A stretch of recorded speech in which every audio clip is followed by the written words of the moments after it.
back to another video, guys. Today we're going to be working on the MX650, and although there are so many videos about this bike on the internet, I'm just documenting my process. The first mod for this that I will highly recommend, this shock by D&M, is hands down the best shock you can get on the market. Now, I know that sounds crazy to say. In terms of a 165mm length shock, this is the best option you can get right now. You have people like Sir Ronster and all these other great creators using this exact shock. This is the exact one that Electro & Co sells on their website, but you can get on Amazon for cheaper. The link for this shock will be down below for you guys so that you guys can go pick it up for yourself. Of course, there are other options out there, but those are also coil shocks, and this is an air shock. What's nice about this is that you can adjust everything, and it's not a fixed spring that's on your shock. You can adjust the air pressure to any certain weight that you are to make it the best riding experience. You have multiple adjustments to soften or harden the ride and to even lock the shock.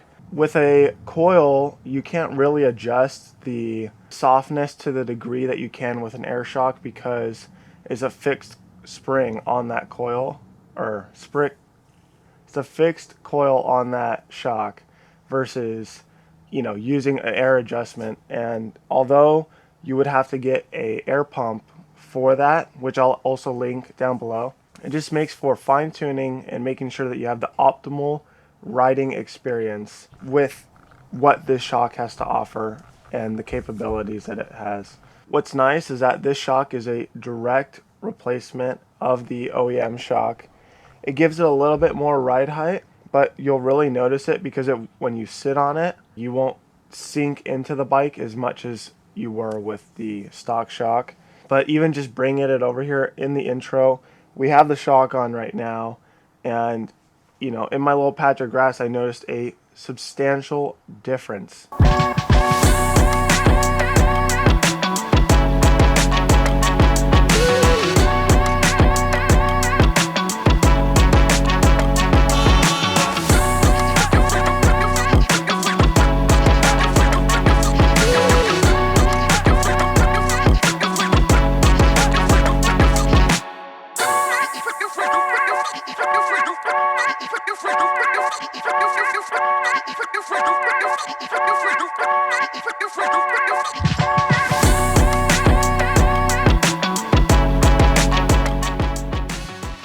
Okay, so here we have our stock shock next to the D&M, and so I'm going to take off the red caps and do the pressure procedures that it has instructed on the back here, and just make sure that we have the correct pressure in here so that when we go ride it, it's accurate to our weight.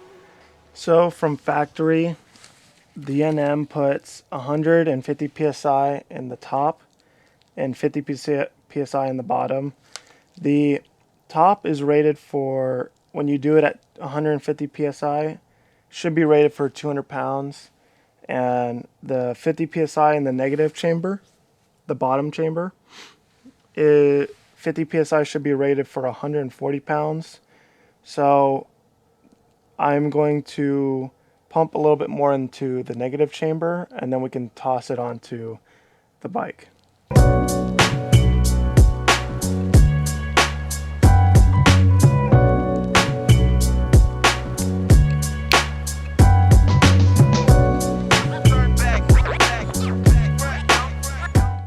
The reason I'm doing it upside down is when we have the plastics on, we won't be able to do any adjustments when we're riding.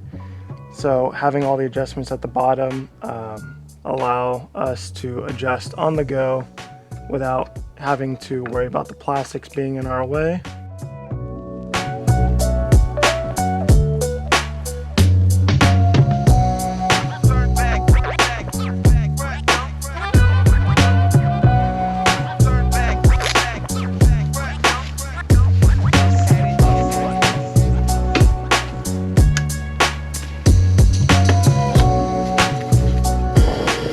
not hitting anything crazy. We'll go hit a little dirt road right now, but as of right now, like the front is really struggling to keep up with the back shock. Like, this ride's amazing. Oh yeah, like it's nothing.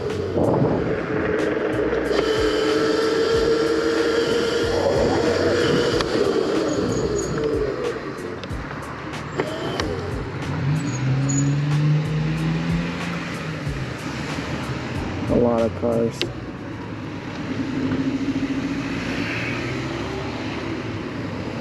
Oh my gosh, that's a lot of people.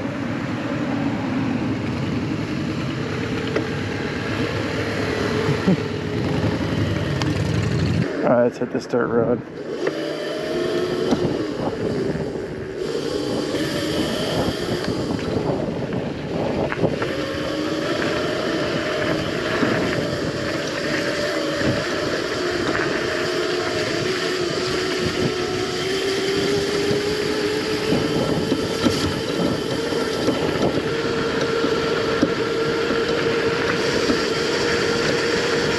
So far, really good. Oh, good.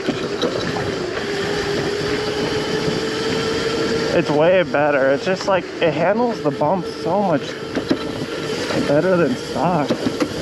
Like it's just hard to compare. Like in terms of like me explaining it, you just kind of have to feel it for yourself. And I know that sucks, but man, I mean, like you could just hear it like at some point, you know, like the bottom of the front is just bottoming out like crazy, and that's a given. Like, but the back just handles it like a champ. The front is just bouncing and like trying to keep up, but the rear shock just like, I can feel it like just holding me so steady the whole time.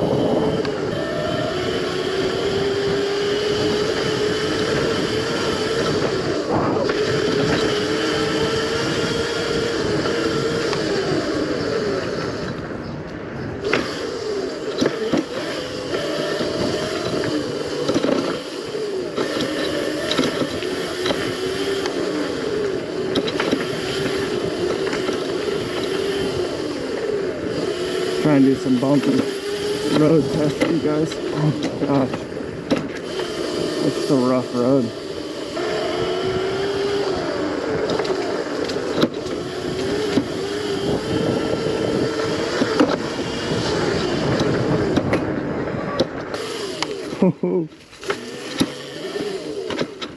Best shock money can buy.